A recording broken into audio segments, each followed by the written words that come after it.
Como é para você ter um irmão com deficiência, né? O que mudou isso na sua vida? Quais os maiores desafios para você? Legal essa pergunta. Ter um irmão com deficiência é a mesma coisa do que ter um irmão com qualquer tipo de outra característica, né? Eu acho que todos nós temos as nossas características e quanto mais a gente souber enxergar isso nos outros, né? Nos enxergar nos outros, eu acho que cada vez mais a gente consegue ter mais empatia, ter mais respeito, sem se diferenciar, né? Sem olhar o outro com uma necessidade que a gente não tenha, de superioridade ou de inferioridade, sem ficar dividindo as coisas, né? Então, eu fiz essa introdução porque ter um irmão com deficiência, assim como qualquer outra relação de irmão, tem briga, tem ciúme, né? Tem, às vezes, inveja, né? E tem que ter diálogo, tem que ter brincadeira, tem que ter relação de carinho, né? Então, falando da minha relação com o Davi, sempre foi uma relação com muito carinho, né? A gente estabeleceu uma relação de comunicação muito própria, né? Então, o Davi, ele é verbal, ele se comunica bem, mas ele não tem tanta facilidade de expressar, muitas vezes, os sentimentos, né? E aí, muitas pessoas têm dificuldade de expressar, né? E isso vem muito do repertório que a gente constrói na nossa vida também, né? De como falar sobre o que a gente está sentindo.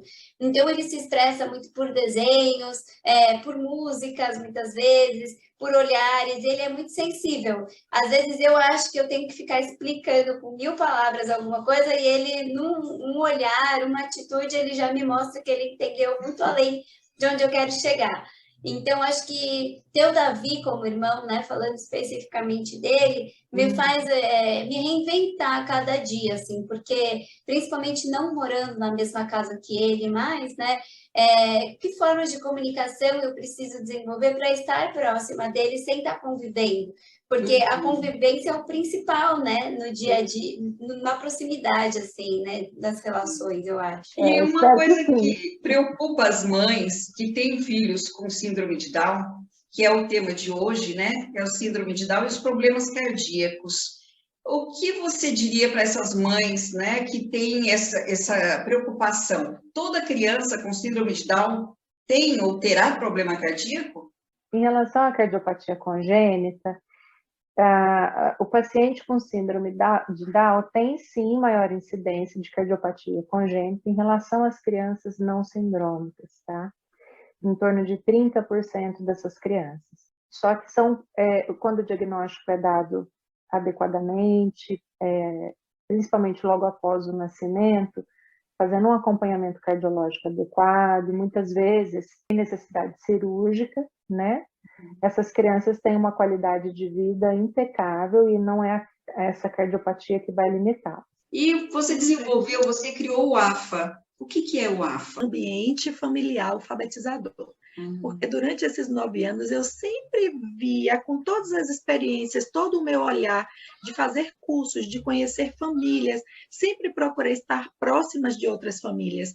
E eu via que não era só as terapias e a escola, era a casa.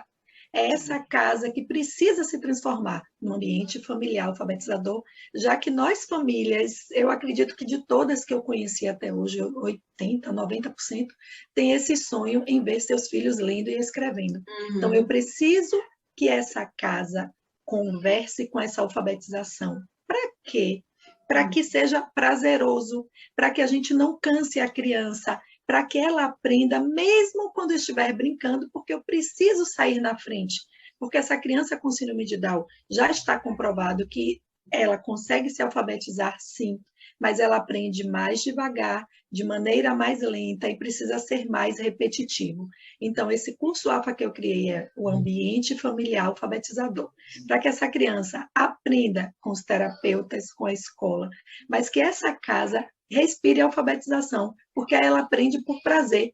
Não fica uma casa escola, fica uma casa brincante, uma casa intencional, onde os adultos que estão ali sabem o que fazer com cada coisa, até um copo. Quando você pega, você pode intencionalmente, que cor é esse copo? Olha, é um copo vermelho, esse copo é azul. Então, até no dia a dia da criança, você acaba enxergando que ali existe alfabetização. Aí uma coisa interessantíssima do AFA, todas as mães que já são alunas do curso AFA, todas as vezes me dizem, Cláudia, como faz sentido? Fica mais leve e as coisas da casa passam a falar com a criança. Então, esse é o curso AFA, essa é a intenção do curso AFA.